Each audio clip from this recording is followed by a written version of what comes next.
Hello everyone, आज की video में हम कवर करने वाले हैं यहाँ पे एमवीपीपी के सारे एमसीक्यू साइंस के जो कि पूछे गए हैं क्लास 9th के लिए। ठीक है, तो जो ओरिजिनल पेपर है हमारा 25-26 का, उसमें से ये सभी के सभी क्वेश्चन उठाया गया। अभी रिसेंट में हमारा पेपर हुआ है। ठीक है, तो सभी बच्चे जो है इस वीडियो को देख के अपने आंसर्स मैच कर सकते हैं, और जो आने वाले बच्चे हैं जो नेक्स्ट बैचेस में पेपर देंगे वो इससे जो है एक प्रैक्टिस भी कर सकते हैं। ठीक है, तो बिल्कुल ओरिजिनल पेपर है, वहाँ से सारे के सारे हमने एमसीक्यू यहाँ पे उठा रखे हैं। तो देखो, पहला क्वेश्चन पूछा गया है, according to the third law of motion. देखो, थर्ड लॉ ऑफ मोशन क्या होता है, हमें पता है न्यूटन्स लॉज ऑफ मोशन होते हैं। ठीक है, तो उसके अंदर हमसे पूछा जा रहा है कि थर्ड लॉ ऑफ मोशन के अंदर क्या चीज़ें हमें देखने को मिलती है।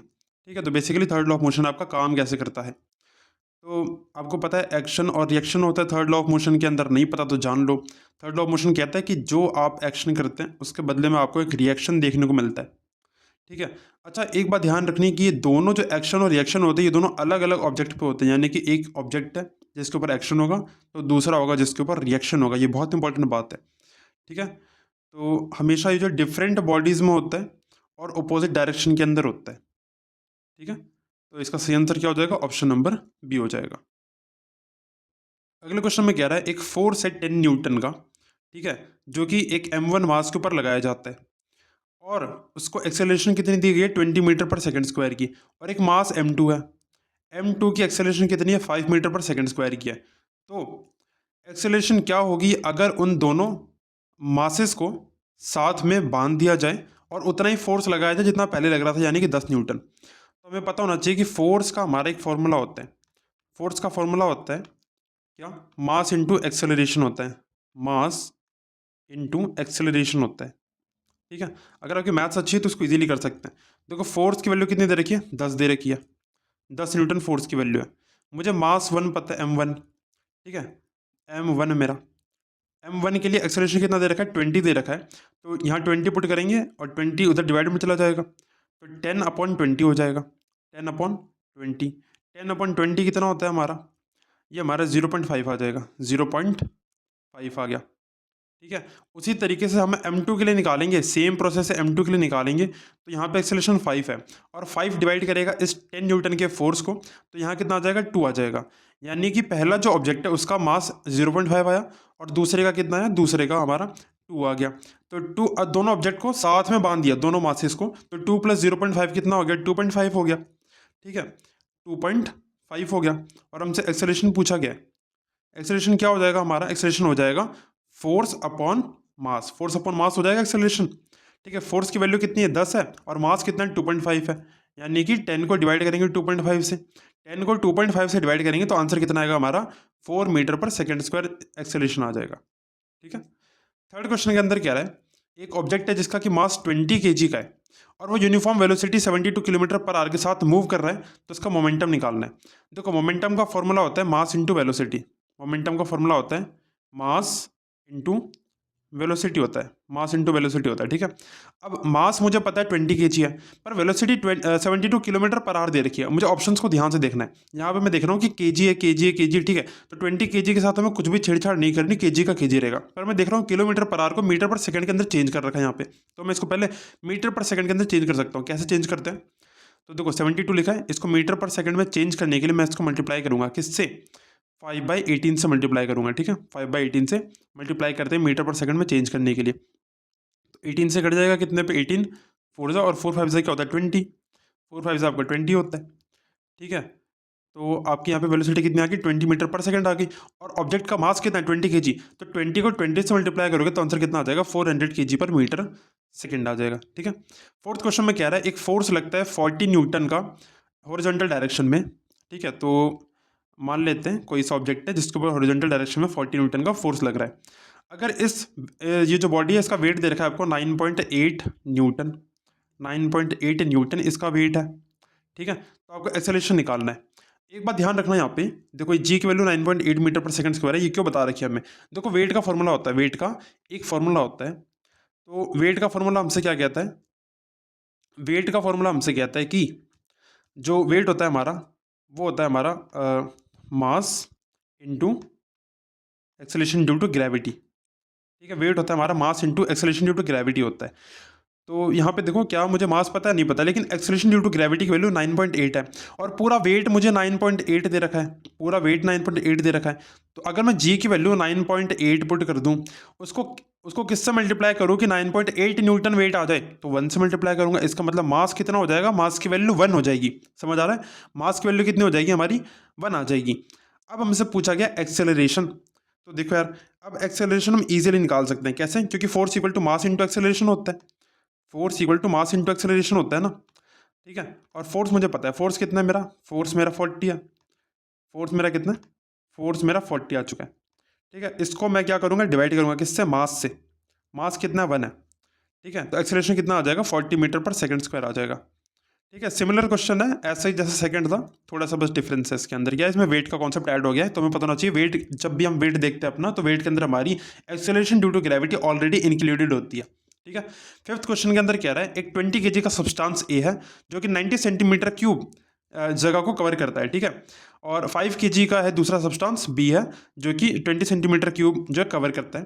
तो आपको पता नहीं कौन सी स्टेटमेंट सही है, तो क्वेश्चन पढ़ के तो अभी समझ नहीं आया, स्टेटमेंट देखते हैं। यहाँ कह रहा है दोनों की सेम डेंसिटी है और डेंसिटी तो डेंसिटी का क्वेश्चन है। देखो तो डेंसिटी का फॉर्मूला जो होता है वो होता है मास अपॉन वॉल्यूम, डेंसिटी का फॉर्मूला होता है मास अपॉन वॉल्यूम होता है, ठीक है। तो पहले ऑब्जेक्ट के देख लो, अगर ए वाले के लिए देखोगे तो मास अपॉन वॉल्यूम करो, मास कितना है 20 अपॉन 90, 20 को अगर 90 से डिवाइड करोगे, देखो जीरो से यहाँ कह सकता हूँ, जीरो से जीरो कट जाएगा, यानी कि 2/9, ठीक है। 2/9 करने पे कितना आ जाएगा आपका, अगर आप 2/9 करते हैं तो ये आना चाहिए आपका ये आपका आई थिंक 0.22 के राउंड आएगा, 0.22 के राउंड आएगा। बी वाले के लिए देखो, बी वाले में क्या है आपका, मास 5 है और कितना ऑक्यूपाई कर रहा है 20, तो 5/20 हो जाएगा, ठीक है। 5 जब आप 20 करेंगे तो 5/20 कितना आता है आपका, ये अराउंड आपका 0.25 आएगा, ठीक है। ये आता है आपका 0.25, तो 0.25 की वैल्यू ज़्यादा है, यानी कि बी वाला जो हमारा सब्सटेंस है उसकी डेंसिटी ज़्यादा है, ठीक है। तो बी की ज़्यादा डेंसिटी है, तो ऑप्शन नंबर सी इसमें सही हो जाएगा। सिक्स क्वेश्चन में कह रहा है एक कार है जिसका कि मास 1200 kg का है और वो इस वेलोसिटी के साथ मूव कर रही है। अगर VT time graph, velocity time graph के ऊपर ये कार मूव करी, हॉरिजॉन्टल लाइन ब्ला ब्ला ब्ला दे रखा है, ठीक है। देखो पूछा क्या आपसे, डिस्टेंस पूछ रखा है, डिस्टेंस पूछा गया कार का कि एंड ऑफ 25 सेकंड, यानी 25 सेकंड के बाद उसका डिस्टेंस क्या हो जाएगा। देखो डिस्टेंस का सिंपल सा फॉर्मूला होता है, डिस्टेंस का फॉर्मूला क्या होता है, वेलोसिटी इंटू टाइम होता है, वेलोसिटी, ठीक है, वेलोसिटी मल्टीप्लाई टाइम होता है, ठीक है। तो आप मुझे बता सकते हैं यहाँ पे टाइम कितना है, टाइम आपका 25 सेकंड है, ठीक है। और वेलोसिटी भी आपको गिवन है, वेलोसिटी किसमें गिवन है, मीटर में, मीटर पर सेकंड में, और टाइम भी सेकंड में, तो इजीली सॉल्व हो जाएगा। इसको डायरेक्ट क्या करेंगे, मल्टीप्लाई कर देंगे। तो 10 × 25 कितना होता है, 10 × 25 करेंगे कितना आ जाएगा, 250 मीटर आ जाएगा इसका डिस्टेंस, ठीक है। सेवंथ क्वेश्चन के अंदर हमसे कह रहा है अगर एक ऑब्जेक्ट की जो वेलोसिटी है, ठीक है, पहले तो उसका मास दे रखा है 8 kg का, अगर उसकी वेलोसिटी 2 मीटर पर सेकंड से 8 मीटर पर सेकंड हो जाती है और ये जो है 3 सेकंड के लिए इस पर फोर्स लगता है, तो ठीक है, फोर्स की वैल्यू बतानी है। अब एक कॉन्सेप्ट देखो यहाँ पे, फोर्स का फॉर्मूला अभी हम कई बार डिस्कस कर चुके हैं, ठीक है। फोर्स का फॉर्मूला क्या होता है, फोर्स का फॉर्मूला होता है मास इंटू एक्सेलरेशन, मास इंटू एक्सेलरेशन होता है, ठीक है। अब एक चीज़ यहाँ पे ध्यान देना, एक्सेलरेशन का फॉर्मूला क्या होता है, इसका फॉर्मूला होता है v - u/t, क्या होता है, v -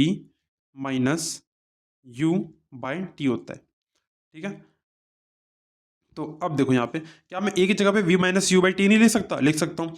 तो देखो यहाँ पे initial velocity, final velocity, starting में कितनी थी, u हमारी 2 थी, फाइनल कितनी है, 8 है। तो 8 में से 2 गया, कितना बच गया, 6, ऊपर आ गया 6। नीचे टाइम कितना है, टाइम मेरा 3 है, ऊपर मास से मल्टीप्लाई होगा, मास की वैल्यू कितनी है, यहाँ पे मास की वैल्यू 8 है, ठीक है। तो 3 2 6 होता है और 2 8 16 होता है, तो 16 न्यूटन इसका सही आंसर हो जाएगा।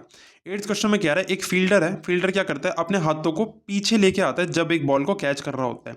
इससे होता क्या है, तो देखो बॉल आ रही बहुत ज़्यादा स्पीड में आती है, तो बॉल को जब वो कैच करेगा तो कैच करके क्या करेगा, देखो बॉल एक फोर्स लगाएगी उसके हाथों पे, तो उस फोर्स को कम करेगा ना, रिड्यूस करेगा, तो ऑप्शन नंबर बी हो जाएगा। ऑप्शन नंबर ए कह रहा है ज़्यादा फोर्स लगाने के लिए बॉल पे, तो ये बात गलत है, हम अपोजिट फोर्सेस लगाने में बिलीव नहीं रखते, हम बॉल की स्पीड को कम करते हैं अपने हाथों में, ठीक है। और rate of change of momentum को इंक्रीज करना, ये भी गलत बात है, rate of change of momentum increase थोड़ी ना कर रहा है, हमें डिक्रीज करना है उसका। बॉल्स को आराम से कैच करने के लिए, देखो ये तो बिल्कुल साइंटिफिक आंसर नहीं है, तो ये हमारा आंसर नहीं होना चाहिए।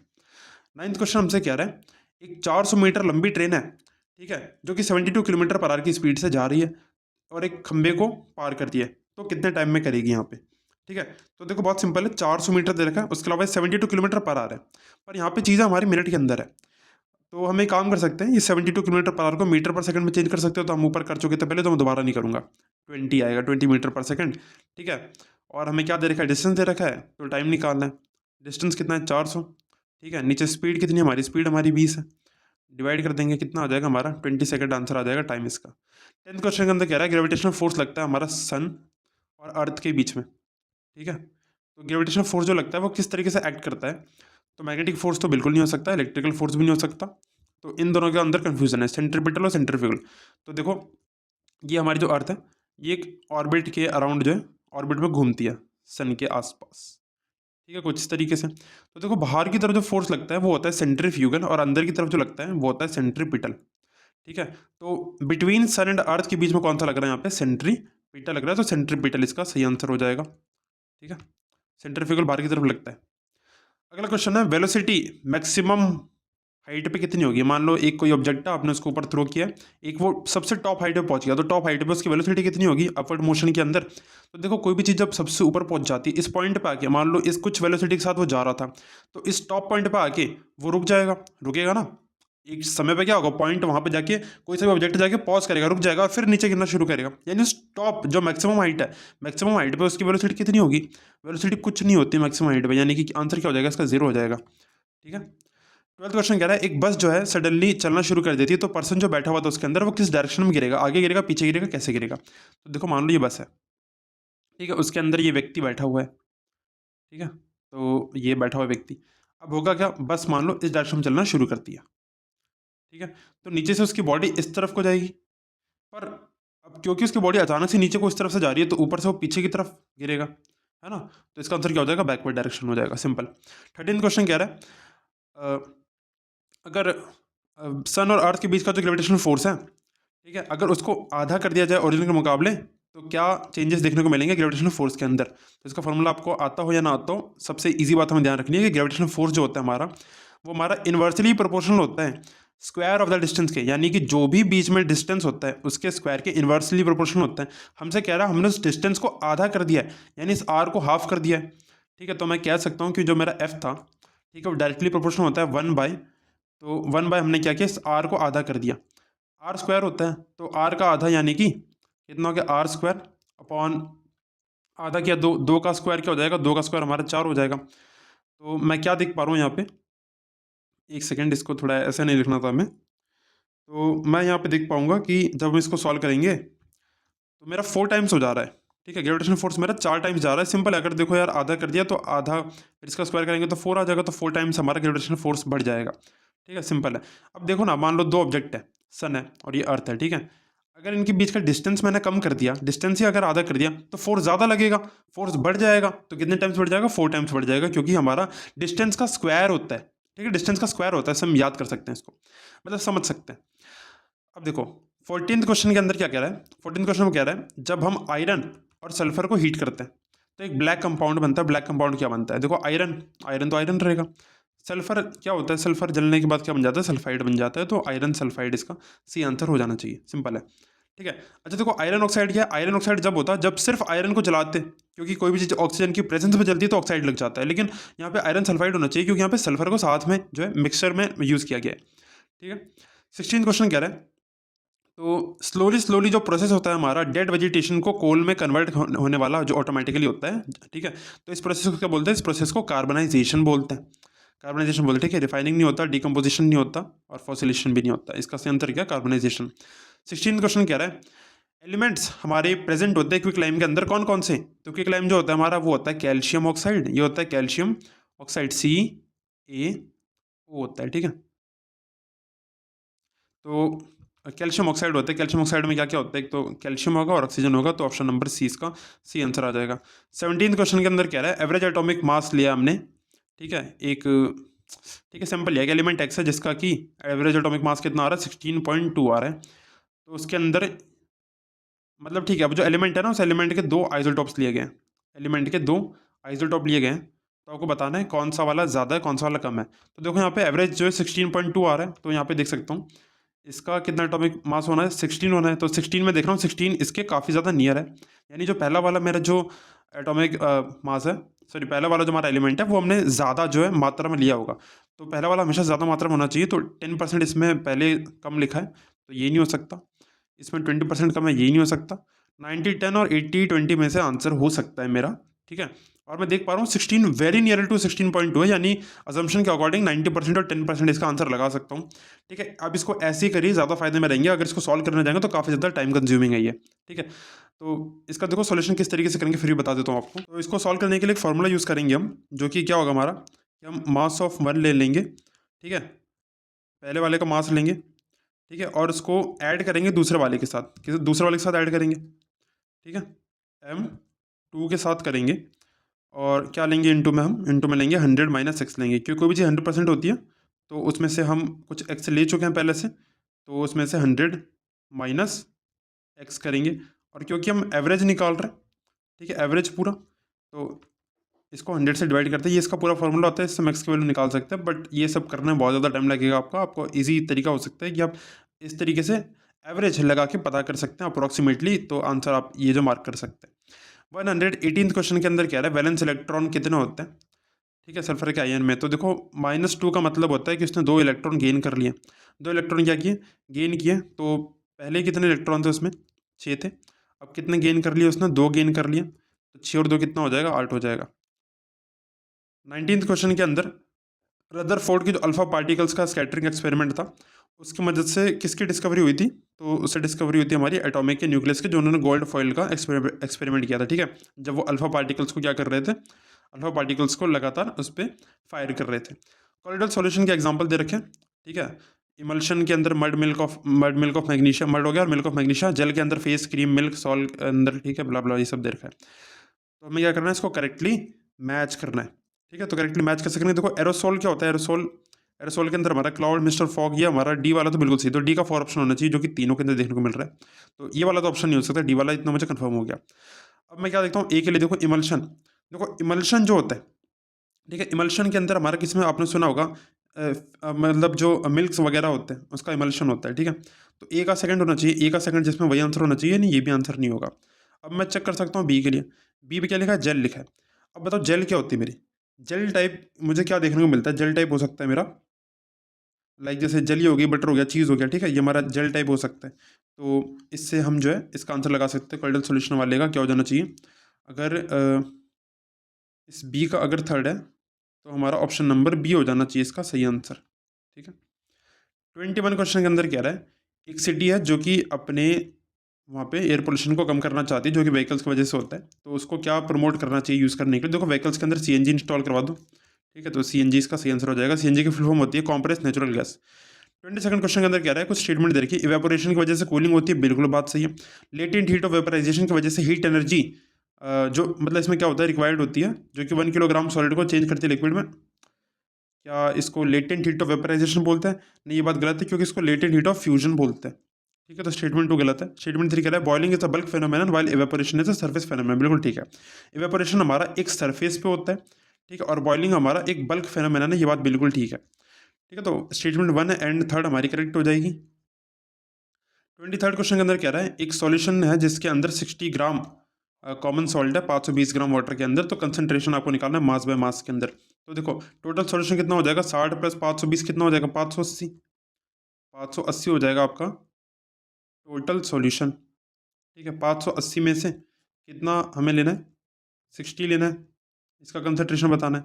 परसेंटेज में चेंज करने के लिए 100 से मल्टीप्लाई करते हैं, ठीक है, 100 से मल्टीप्लाई करते हैं, तो इस ज़ीरो से ये ज़ीरो उड़ जाएगा, ऊपर आ गया, इसको और काट सकते हैं, ये अराउंड 10.3% आ रहा है रफली, ठीक है। तो ये इसका आंसर होना चाहिए, आप इसको कैलकुलेट करके देख लें, इजीली आंसर आ जाएगा आपका।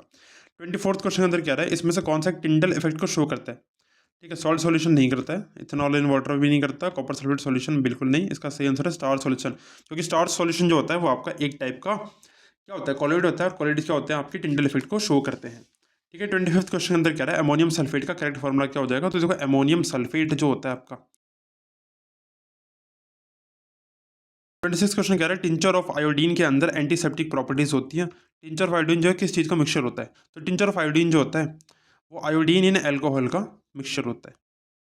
27th क्वेश्चन कह रहा है, इसमें करेक्ट ऑप्शन चूज करना है, एक वैक्सीन जो है डिजीज को रोकती है और मतलब डिजीज़ को आगे बढ़ने से रोक देती है, ठीक है। तो बिल्कुल बात सही है ये। फंजीसाइड जो बैक्टीरिया को किल करता है, गलत बात है। एक एंटीबायोटिक जो है वायरस को स्टॉप करती है हमारी बॉडी में मल्टीप्लाइंग होने से, नहीं ये भी गलत है भाई। एंटीबायोटिक ये काम नहीं कर सकता। ऑल बैक्टीरिया, सारे बैक्टीरिया यूजफुल होते हैं, नहीं ये बात गलत है। तो इसका आंसर कौन सा हो जाना चाहिए? ऑप्शन नंबर ए हो जाना चाहिए। 28 क्वेश्चन अंदर क्या रहा है, आपको बता रहे हैं कि कौन सा टेम्परेचर है जिसपे कि वाटर जो है बॉयल होना स्टार्ट कर देता है एक एटमॉस्फेरिक प्रेशर के ऊपर, ठीक है। तो वैसे बॉइलिंग कितने पे करता है? 100 पे, और केल्विन के अंदर पूछ रखा है तो उसमें क्या करते हैं 273 ऐड कर देते हैं। 100 + 273 कितना हो जाएगा? 373 केल्विन हो जाएगा। 29 क्वेश्चन के अंदर कह रहा है एक पेशेंट है जिसको कि सिम्टम्स देखने को मिलते हैं डायरिया के और डिहाइड्रेशन के, तो इसमें से कौन सी बीमारी जिससे को अफेक्ट हुआ होगा? डायबिटीज़ बिल्कुल नहीं हो सकता, इन्फ्लुएंजा नहीं हो सकता, मलेरिया भी नहीं हो सकता। इसका आंसर कोलेरा होना चाहिए, कोलेरा हमारी एक वाटर बॉर्न डिजीज है और वाटर से रिलेटेड है, ठीक है। 30th क्वेश्चन कह रहा है डीएनए की फुल फॉर्म क्या होती है? ये तो सिंपल क्वेश्चन है, डिऑक्सी न्यूक्लिक एसिड होती है, ये तो कोई भी बता सकता है। 31st क्वेश्चन में क्या रहा है, आपको करेक्ट ऑप्शन चूज करना है।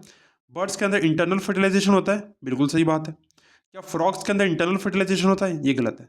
फ्रॉग्स का फर्टिलाइजेशन बाहर होता है, आउटसाइड होता है। एक टैडपोल एक कार्निवोरस एनिमल होता है, गलत। टैडपोल हमारे हर्बीवोर होते हैं। फैलम जो है वाटर लेके जाता है प्लांट्स में, नहीं, फैलम हमारा फूड लेके जाता है, तो ये भी गलत हो जाएगा, यानी कि ऑप्शन नंबर ए हमारा सही है। 32nd क्वेश्चन के अंदर क्या रहा है कि इसमें से कौन सा अमीबा के लिए ट्रू नहीं है? अमीबा क्या है हमारा? अमीबा एक इरेगुलर शेप का होता है, ठीक है। उस सेंटर में क्या होता है? न्यूक्लियस होता है। तो ये एक यूनिसेलुलर ऑर्गेनिज्म है, बिल्कुल सही बात है ये। इसके अंदर सिंगल न्यूक्लियस होता है, ये भी बात सही है। ये सूडोपोडिया का इस्तेमाल करता है लोकोमोशन के लिए, ये बात भी। सूडोपोडिया क्या होता है? फॉल्स फीड बनाता है, ठीक है। फॉल्स फीड की मदद से ये खाना को डाइजेस्ट करता है और साथ में मोशन भी करता है अपना। इट रिप्रोड्यूस बाय बडिंग, क्या ये बडिंग की मदद से रिप्रोड्यूस करता है? ये गलत हो गया यहाँ पे, क्योंकि ये बाइनरी फिशन टेक्निक का यूज़ करता है, यानी कि ये वाला स्टेटमेंट हमारा सही नहीं है। तो option number D should be it's correct answer. 33rd question के अंदर क्या रहा है, कौन सा ऑर्गेनेल है जो कि एंडोसाइटोसिस के अंदर इन्वॉल्व होता है? एंडोसाइटोसिस वो प्रोसेस है जिसकी मदद से अमीबा अपना खाना पूरा इंटेक करता है, इस प्रोसेस को एंडोसाइटोसिस बोलते हैं, ठीक है। तो अमीबा के अंदर क्या राइबोसोम होगा, इसको हटा दो। क्या न्यूक्लियस इस प्रोसेस में हेल्प करेगा? ये भी हटा दो। माइटोकॉन्ड्रिया नहीं, सेल की जो मेम्ब्रेन है वो हेल्प करेगी। तो एंडोसाइटोसिस में कौन सा सेल ऑर्गेनेल हेल्प करेगा? हमारा सेल मेम्ब्रेन करेगा, ठीक है। थोड़ा अजीब लगेगा पर करता है। देखो 34th क्वेश्चन के अंदर कह रहा है करेक्ट स्टेटमेंट हमें चूज करनी है। एक्सटर्नल फर्टिलाइजेशन होता है ह्यूमन फीमेल्स के अंदर, गलत। फीमेल्स के अंदर फर्टिलाइजेशन अंदर होता है। ओवुलेशन यूट्रस के अंदर होता है, ये भी गलत है। फेलोपियन ट्यूब के अंदर होता है वो, ठीक है। क्या एक ओवरी होती है ह्यूमन फीमेल के अंदर? गलत। फीमेल्स के अंदर 2 ओवरी होती है। एम्ब्रियो डेवलपमेंट यानी जो बेबी का जो डेवलपमेंट होता है वो यूट्रस के अंदर होता है, ये बात बिल्कुल ठीक है, क्योंकि यूट्रस के अंदर ब्लड वेसल्स होती है जहाँ से एम्ब्रियो को न्यूट्रिशन मिलता रहता है। 35th क्वेश्चन के अंदर क्या रहा है, कौन सा ऐसा चेंज है जो कि फीमेल्स के अंदर नहीं होता है? फीमेल्स के अंदर नहीं होता है प्यूबर्टी के टाइम पे। तो देखो डीपनिंग ऑफ वॉइस, क्या वॉइस गहरी हो जाती है फीमेल्स की काफ़ी ज़्यादा, काफ़ी भारी आवाज़ आने लग जाती है? तो ऐसा नहीं होता, यानी कि यही हमारा सही आंसर हो जाना चाहिए। अगला ऑप्शन क्या है, एनलार्जमेंट ऑफ ब्रीस्ट। देखो ब्रीस्ट का साइज बढ़ने लग जाता है, तो ऑफकोर्स ये तो होता ही है, ठीक है। और हेयर्स की ग्रोथ होती है आर्मपिट्स के अंदर, ये भी सही है। मेंस्ट्रुएशन साइकिल स्टार्ट हो जाती है, तो ये तीनों स्टेटमेंट सही है और पहली वाली गलत है हमारी। 36 क्वेश्चन क्या रहा है, न्यूक्लियस जो कि सेल के अंदर होता है इसको किसने डिस्कवर किया था? इसका सही आंसर रॉबर्ट ब्राउन ने डिस्कवर किया था। 37th क्वेश्चन कह रहा है जब सेल हमारा डिवाइड करता है मियोसिस के प्रोसेस से, तो वो कितनी डॉटर सेल्स बनाता है? तो वो 4 डॉटर सेल बनाता है, ठीक है। 38th क्वेश्चन कह रहा है इसमें से कौन सा एक जो है लिविंग सेल नहीं है? तो पैरेन्काइमा लिविंग होता है, कंपेनियन सेल्स भी लिविंग है, कोलेनकाइमा। और फिल्म के जो फाइबर्स होते हैं वो डेड होते हैं, तो इसका सही आंसर क्या हो जाना चाहिए? डी हो जाना चाहिए, फिल्म फाइबर्स। 39th क्वेश्चन कह रहा है the level of dash dash, ठीक है। तो हाँ, तो कौन से पोल्ट्री पोल्ट्री क्या होती है? पोल्ट्री पता होगा आपको, जो मुर्गियाँ वगैरह पाली जाती हैं, ठीक है। तो उनको फीड करने के लिए कौन सा विटामिन ज़्यादा मात्रा में इस्तेमाल किया जाता है? तो इसका सही आंसर विटामिन ए और विटामिन ई किया जाता है, ठीक है, जिससे कि उनसे काफ़ी ज़्यादा न्यूट्रिशन जो उनको मिल सके और अच्छा खासा एग्स वगैरह जो प्रोवाइड हो सके। 40th क्वेश्चन क्या रहा है, वो प्रोसेस का नाम बताओ जब मेंस्ट्रुएशन साइकिल जो है स्टॉप कर जाती है फीमेल्स के अंदर। तो इसका सही आंसर है हमारा क्या? मेनार्क होती है जब पहली मेंस्ट्रुएशन साइकिल होती है, ठीक है। तो इसका सही आंसर होना चाहिए मेनोपॉज। देखो पॉज का मतलब होता है रुक जाना, तो उससे भी याद आप कर सकते हैं। मेनोपॉज होता है जब आपका जो फीमेल्स के अंदर जो मेंस्ट्रुएशन साइकिल है वो पूरी तरीके से बंद हो जाती है, खत्म हो जाती है, ठीक है। तो ये सारे जितने भी एमसीक्यू था, आई होप सो कि आपको क्लियर हो गए होंगे, ठीक है। ये आपके 25-26 के क्वेश्चन है एमवीपीपी के, ठीक है। अगर आपको ऐसे ही और भी सॉल्यूशंस चाहिए लाइक मैथ्स वगैरह का हो गया, तो आप कमेंट कर सकते हैं, हम उस पर भी वीडियो बहुत ही जल्दी बना देंगे, ठीक है। और तब तक के लिए पढ़ाई करते रहें, ठीक है। और सब्सक्राइब जरूर कर दें, सब्सक्राइब कर देंगे, आपको सारी अपडेट्स वगैरह मिलते रहेंगे हमारे चैनल से रिलेटेड, और आगे ऐसे ही बहुत ही अच्छा कंटेंट अपलोड होता रहेगा। तब तक के लिए have a good day, keep studying, bye bye.